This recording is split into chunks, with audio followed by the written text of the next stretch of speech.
ദീനിലില്ലാത്ത ഒരു കാര്യം നന്മയാണെന്ന് കരുതി ഒരാൾ പ്രവർത്തിക്കുകയാണെങ്കിൽ അവൻ ചെന്നുപെടുന്ന അപകടം എത്ര വലുതാണെന്ന് അറിയുമോ നിങ്ങൾക്ക്?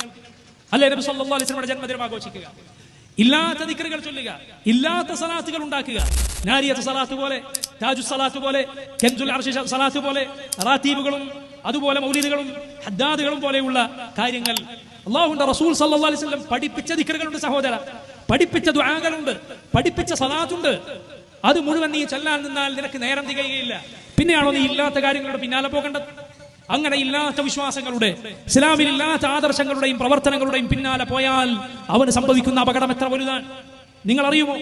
അവൻ അറിഞ്ഞോ അറിയാതെയോ വാദിക്കുന്നത് ഒന്നുകിൽ ഈ ദീൻ പരിപൂർണമല്ല എന്നാണ്, അല്ലെങ്കിൽ ഈ ദീൻ മുഴുവനായി എത്തിച്ചു തരാതെ അല്ലാഹുവിന്റെ റസൂൽ സല്ലല്ലാഹു അലൈഹി വസല്ലം നമ്മോട് വഞ്ചന കാണിച്ചു എന്നാണ്. സുബ്ഹാനല്ലാഹ് വൽ ഇയാദു ബില്ലാഹ്. ഇതാണ് ബിദ്അത്ത് ചെയ്യുന്ന ഒരുവൻ അവൻ അറിഞ്ഞോ അറിയാതെയോ വാദിക്കുന്നത്, അവൻ പറയാതെ പറയുന്നത്. എത്ര അപകടകരമായ കാര്യമാണ്. അള്ളാഹു പറയുന്നു ഈ ദീൻ പൂർത്തിയായി എന്ന്, അവൻ പറയുന്നു അല്ല ഇങ്ങനെ ഒരു കാര്യം കൂടിയുണ്ട്, നബിദിനമുണ്ട്, നബി സല്ലല്ലാഹു അലൈഹി വസല്ലമയുടെ ജന്മദിനം ആഘോഷിക്കണം.